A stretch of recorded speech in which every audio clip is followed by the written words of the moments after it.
Donc, Younes Grar, j'ai fait un parcours au niveau de la recherche scientifique, au niveau du Centre de développement technologie avancée pendant plusieurs années en tant que chef de laboratoire architecture et système. À partir de 1997, j'ai créé ma propre entreprise privée, GECOS, qui était fournisseur de services Internet. En 2008, j'ai rejoint le ministère de la Poste et TIC en tant que conseiller chargé de l'élaboration du programme numérique qui est Algérie 2013. En 2010, je suis revenu au secteur privé en tant que consultant dans plusieurs boîtes et bureaux d'études et que je fais toujours.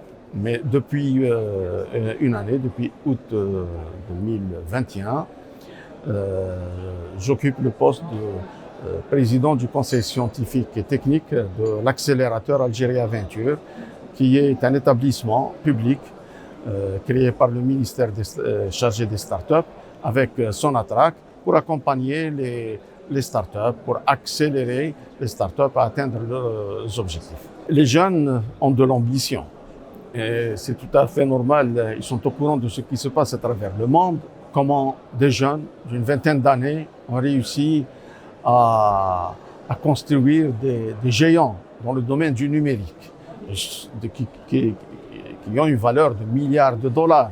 Donc, tout jeune se dit, pourquoi pas moi? Donc, et surtout que ces aventures des startups à travers le monde répondent à des besoins, à résoudre des problèmes au niveau du pays lui-même. Par la suite, ça se développe dans d'autres pays. Et nous, en Algérie, on a beaucoup de problèmes liés à l'économie, au commerce, à l'éducation, à la santé, etc.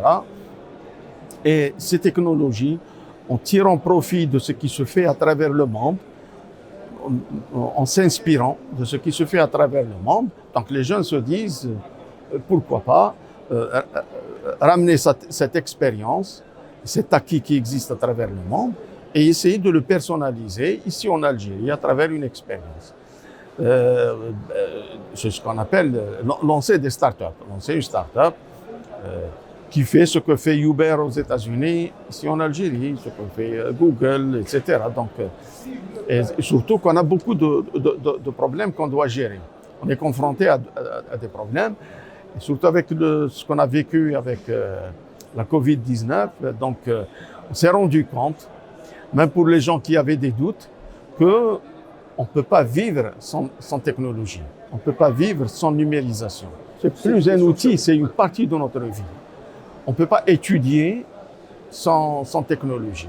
On ne peut pas travailler sans ces outils. Il faut se demander, si on n'avait pas ces possibilités d'enseignement à distance, on aurait les écoles, les lycées et les universités fermées pendant 2 ans. S'il n'y avait pas cette possibilité de travailler à partir de chez soi, de tenir des réunions à distance, la vie serait arrêtée. Donc, ces technologies maintenant sont une partie de notre vie. Il faut s'adapter et on ne peut pas revenir en arrière. Ça y est, donc on est obligé d'avancer. Les défis restent toujours les mêmes, les technologies avancent, donc il faut toujours être synchronisé avec ce qui se fait à travers le monde. Si on parle actuellement toujours de e-gouvernement, e-commerce, smart city, etc. Smart city, c'est un défi. Les voitures intelligentes, elles vont rentrer. Si ce n'est pas cette année, ce sera l'année prochaine. On ne peut pas arrêter le développement. Donc, ces voitures intelligentes, lorsqu'elles débarquent en Algérie, on est obligé de préparer l'environnement, la régulation, les textes, etc. On ne peut pas vivre déconnecté de notre planète. Et là, il serait préférable d'impliquer les compétences locales pour préparer cet environnement d'écosystème, de confiance. Les startups, elles sont là pour répondre à ces soucis. Donc, il faut ouvrir un dialogue avec ces compétences et voir quels sont leurs problèmes, qu'est-ce qui les bloque. comme On a par exemple, on parle toujours de tout ce qui est attaque voilà, donc tout ce qui est cybernétique, etc. Donc sécurité informatique, sécurité des données. Est-ce qu'on restera toujours otage de solutions qu'on acquiert de l'étranger ou bien faire appel à ces startups pour nous aider à préserver notre souveraineté numérique? Donc, c'est des questions sur lesquelles on doit débattre sérieusement parce que c'est l'avenir de notre pays et de nos pays africains, puisqu'on parle de sommet africain, à lesquels on doit trouver des réponses et être en discussion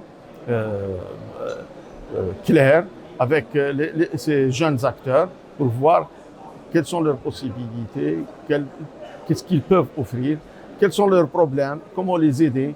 C'est sûr qu'il y a des problèmes de financement, il y a des problèmes d'accompagnement, il y a des